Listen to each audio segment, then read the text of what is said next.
Hi hello all welcome to my YouTube channel. Analytical ക്രിറ്റിസിസമാണ് അടുത്തത്. Psycho analytical theory എന്ന് പറയുന്നത് സിഗ്മണ്ട് ഫ്രോയിഡിൻ്റെ പ്രിൻസിപ്പിൾസിനെ ബേസ് ചെയ്തിട്ടാണ്. പിന്നെ അതായത് ഒരു വർക്കിനെ നമ്മൾ അണ്ടർസ്റ്റാൻഡ് ചെയ്യണം എന്നുണ്ടെങ്കിൽ ആ ഓതറിൻ്റെ അല്ലെങ്കിൽ ക്രിയേറ്ററിൻ്റെ സൈക്കോളജിക്കൽ ട്രെയ്റ്റ്സ് നമ്മൾ മനസ്സിലാക്കി വേണം ആ ഒരു വർക്കിനെ ഇൻ്റർപ്രറ്റ് ചെയ്യാനെന്നാണ് according to psycho analytical criticism പറയുന്നത്. സോ ലിറ്ററി വർക്ക് റിവീൽ ചെയ്യുന്ന എന്തായിരിക്കും ആ സൈക്കോ അനലിറ്റിക് തിയറിസ്റ്റുകളെ വെച്ചിട്ട് ലിറ്ററി വർക്ക് റിവീൽ ചെയ്യുന്നത് ഒരു ഡിസയറിൻ്റെ വേൾഡ് അല്ലെങ്കിൽ ഫിയർ, എന്തൊക്കെ ഇൻഹിബിഷൻസ് ആണ് ഓതറിനുള്ളത്, ഫാൻറ്റസീസ് ആണ് ഓതറിനുള്ളത് എന്നൊക്കെയാണ് ഡിസൈഡ് ചെയ്യുന്നത്. ഓക്കെ, അതുപോലെ തന്നെ ഓതറിന് പറ്റിയ അതായത് ഒരു വർക്കിനകത്ത് ഓതറിന് വേണ്ടിയുള്ളൊരു മെസ്സേജും അതിനകത്ത് ഹിഡൻ ആയിട്ട് കിടക്കുന്നതാണ് പറയുന്നത്. 4 മേജർ കൺസേൺസ് ആണ് സൈക്കോ അനലിറ്റിക്കൽ ക്രിറ്റിസിസത്തിനകത്തുള്ളത്. ഓതർ, അദ്ദേഹത്തിൻ്റെ ലൈഫും ലിറ്ററി വർക്ക്സും ഇൻറ്റൻഷൻസും, ക്യാരക്ടേഴ്സ്, അവരുടെ motifs, behaviours, mental processes. Next വരുന്നതെന്ന് വെച്ച് കഴിഞ്ഞാൽ റീഡേഴ്സ് വരുന്നു. പിന്നെ ടെക്സ്റ്റ് എന്ന് പറയുമ്പോൾ അതിൻ്റെ ലാംഗ്വേജും നരേഷനും എന്തൊക്കെ സിമ്പിൾസ് ആണ് യൂസ് ചെയ്തിരിക്കുന്നത് അല്ലെങ്കിൽ സിംബോളിസം എന്നുള്ളത്. അപ്പോൾ സിഗ്മണ്ട് ഫ്രോയിഡ് എന്ന് പറയുന്നത് ഒരു ഓസ്ട്രിയക്കാരനാണ്. അദ്ദേഹമാണ് founding father of psycho analysis എന്ന് വിളിക്കുന്നത്. ഓക്കെ, വിയന്നയിലാണ് എഡ്യൂക്കേറ്റഡ് ഒക്കെ ആയത് അദ്ദേഹം. ആൻഡ് റിപ്രഷൻ എന്നൊക്കെയുള്ള കോൺസെപ്റ്റ്സ് ഒക്കെ കൊണ്ടുവന്നത് ഫ്രോയിഡാണ് കേട്ടോ. അതിനെക്കുറിച്ചൊക്കെ കൂടുതൽ പഠിച്ചതും ഫ്രോയിഡാണ്. അതായത് നമ്മുടെ ചൈൽഡ്ഹുഡ് പീരീഡിൽ എന്തെങ്കിലും പ്രശ്നങ്ങൾ നമ്മൾ ഫേസ് ചെയ്തിട്ടുണ്ടെങ്കിൽ അഡൾട്ട് ലൈഫിൽ നമ്മുടെ ട്രോമാറ്റിക് ആയിട്ട് നമ്മൾ മാറുന്നത് ഈ ഒരു ചൈൽഡ്ഹുഡ് പീരീഡിലുള്ള ഈ ബാഡ് ആയിട്ടുള്ള മെമ്മറീസ് കൊണ്ടാണ് അല്ലെങ്കിൽ ബാഡ് എക്സ്പീരിയൻസ് കൊണ്ടാണെന്നൊക്കെ ഇദ്ദേഹമാണ് പറഞ്ഞത്. And ego and super ego ആണ് നമ്മൾ ഇനി അനലൈസ് ചെയ്യാൻ പോകുന്നത്. Sigmund Freud founding father of psycho analysis ആണെന്നാണ് പറയുന്നത്. അപ്പം അത് സൈക്കോ അനാലിസിസ് ശരിക്കും പറഞ്ഞാൽ മെന്റൽ ഇൽനെസിന്റെ ട്രീറ്റ്മെന്റ് വേണ്ടിയാണ് യൂസ് ചെയ്യുന്നത്. ഫ്രോയിഡ് ബിലീവ് ചെയ്തതെന്ന് വെച്ച് കഴിഞ്ഞാൽ ചൈൽഡ്ഹുഡിൽ എന്തെങ്കിലും സർട്ടൻ ഈവൻറ്റ്സ് നമ്മളെ എന്തെങ്കിലും എഫക്ട് ചെയ്തിട്ടുണ്ടെങ്കിൽ അതിന് നമ്മുടെ പേഴ്സണാലിറ്റിയെ തന്നെ ഇൻഫ്ലുവൻസ് ചെയ്യാനായിട്ട് അതൊരു കാരണമാകാറുണ്ട് എന്നാണ് പറയുന്നത്. നമ്മൾ അഡൾട്ട് ആകുമ്പോൾ, അതായത് ഒരു ചൈൽഡ് ഒരു ട്രോമാറ്റിക് ഇവന്റ് ആണ് ഫേസ് ചെയ്യുന്നുണ്ടെങ്കിൽ ആ ഇവന്റിനെ നമ്മൾ ആസ് എ ചൈൽഡ് നമ്മൾ സപ്രസ് ചെയ്യും. പക്ഷേ അഡൾട്ട് ആകുമ്പോൾ ആ ഒരു ട്രോമയ്ക്ക് നമ്മൾ അറിയാതെ തന്നെ റിയാക്റ്റഡ് ആയിട്ട് മാറും എന്നാണ് പറയുന്നത്. ഓക്കെ, അദ്ദേഹത്തിന്റെ ബുക്കാണ് ഇന്റർപ്രിറ്റേഷൻ ഓഫ് ഡ്രീംസ് എന്ന് പറയുന്നത്. അതിനകത്ത് 3 മെന്റൽ സിസ്റ്റത്തിനെ കുറിച്ചാണ് ഇദ്ദേഹം പറയുന്നത്. Unconscious, pre conscious, conscious. അപ്പോൾ മൈൻഡ് ഇങ്ങനെയാണ് സ്ട്രക്ചേർഡ് ആവുന്നത് ആൻഡ് ഇങ്ങനെയാണ് ഫംഗ്ഷൻ ആവുന്നതെന്നാണ് ഇദ്ദേഹം പറയുന്നത്.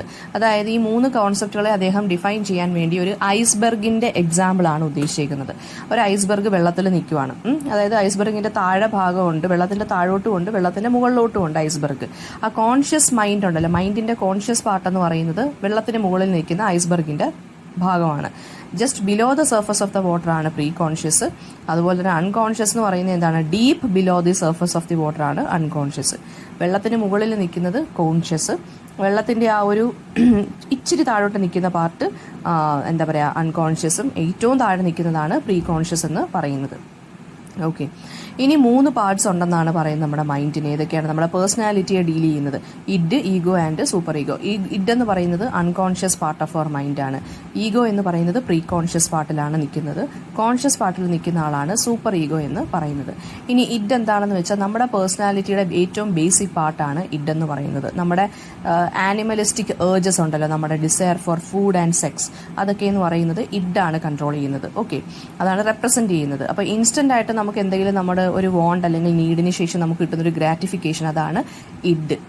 അപ്പം നമ്മുടെ നീഡ്സും വോണ്ട്സും ഒക്കെ മീറ്റ് ചെയ്യണം എന്നുണ്ടെങ്കിൽ, അതായത് നമ്മൾ മീറ്റ് ചെയ്തില്ല എന്നുണ്ടെങ്കിൽ നമ്മൾ ടെൻസ്ഡ് ആവും, ആൻഷ്യസ് ആവും, ആംഗ്രി ആവും അല്ലേ. ഇത് കൺട്രോൾ ചെയ്യുന്ന ഇഡാണ്. ഇനി അടുത്ത ഈഗോ. ഈഗോ എന്ന് പറയുന്നത് നമ്മുടെ അനദർ സെൽഫ്. ഓക്കെ, അതിനെ റിയാലിറ്റി പ്രിൻസിപ്പിൾ എന്നാണ് വിളിക്കുന്നത്. ഈഗോ ഡെവലപ്ഡ് ആയി കഴിഞ്ഞാൽ നമ്മൾ എന്ത് ചെയ്യുമെന്ന് പറഞ്ഞു, ഈഗോ എന്ന് പറഞ്ഞ ആളാണ് ഇഡിനും സൂപ്പർ ഈഗോയ്ക്കും ഇടയിൽ നിൽക്കുന്ന ആൾ. ഓക്കെ, ആൻഡ് റിയാലിറ്റിക്കും ഇടയിൽ നിൽക്കുന്ന ആൾ. അപ്പം അത് റിയാലിറ്റി പ്രിൻസിപ്പിൾ എന്നാണ് വിളിക്കുന്നത് നമ്മുടെ.